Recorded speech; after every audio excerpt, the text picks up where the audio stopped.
The Philippines does not play a game in building its troops.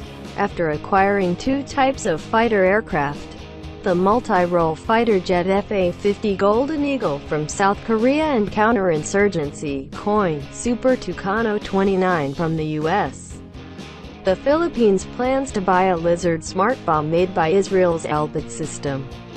This plan was revealed by the Chief of the Philippine Air Force during the commemoration of the Philippine Air Force Attack wings. As quoted from Max Defense, this Lizard is a precision GPS-guided laser or physically guided missile bomb, similar to the US-made GBU 12 Paveway bomb. Actually, Lizard or Paveway is a general-purpose MK series bomb. But this bomb became smart because it was given a laser-guided kit or GPS-guided on its head. What makes this special kit made by Elbit can be attached to bombs made in the West or East. This flexibility is not owned by US-made kits. According to Elbit, advanced search technology and algorithms embedded in the kit allow Lizard to track laser points even under impossible conditions. These bombs can attack targets and move maneuvers. Advanced search technology and tracking algorithms allow Lizard to track laser points, even in the harshest conditions, while guiding bombs to precisely attack moving and fast-moving targets from long distances. With Lizard, the FA-50 fighter jet and Super Tucano Philippine Air Force will become even scarier.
Hindi naglalaro ang Pilipinas sa pagtatayo ng mga tropa nito, matapos makuha ang dalawang uri ng manlalaban na sasakyang panghimpapawid. Ang multi-role fighter jet FA-50 Golden Eagle mula sa Timog Korea at Counter-Insurgency Coin Super Tucano 29 mula sa US. Plano ng Pilipinas na bumili ng isang bomba na matalinong bomba na ginawa ng Elbit system ng Israel. Ang planong ito ay ipinahayag ng Chief of the Philippine Air Force sa paggunita ng Philippine Air Force Attack wings, tulad ng sinipi mula sa MAX Defense. Ang butikin na ito ay isang katumpakan na GPS na ginagabayan ng laser o pisikal na gabay na misil ng bomba, na katulad ng US na ginawang GBU 12 Paveway na bomba. Tunay na Lizard o Paveway ay isang bomba ng pangkalahatang layuning mix series, ngunit ang bomba na ito ang naging matalino dahil binigyan nito ng laser-guided kit o GPS na ginagabayan sa ulo nito. Ano ang gumagawa ng espesyal na kit na ito na ginawa ni Elbit ay maaaring mai-attach sa mga bomba na ginawa sa kanluran o silangan. Ang kakayahang umangkop na ito ay hindi pagmamay-ari ng mga kit na gawa sa US, ayon kay Elbit.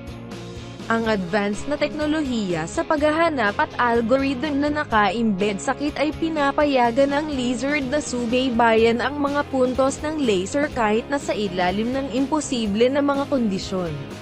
Ang mga bomba na ito ay maaaring atake ng mga target at ilipat ang mga maniobra. Pinapayagan ng advanced na teknolohiya sa paghahanap at mga algorithm ng pagsubaybay ang Lizard na subaybayan ang mga puntos ng laser, kahit na sa pinakamahirap na mga kondisyon. Habang ang paggabay ng mga bomba upang tumpak na atake ng paglipat at mabilis na paglipat ng mga target mula sa mahabang distansya, sa Lizard.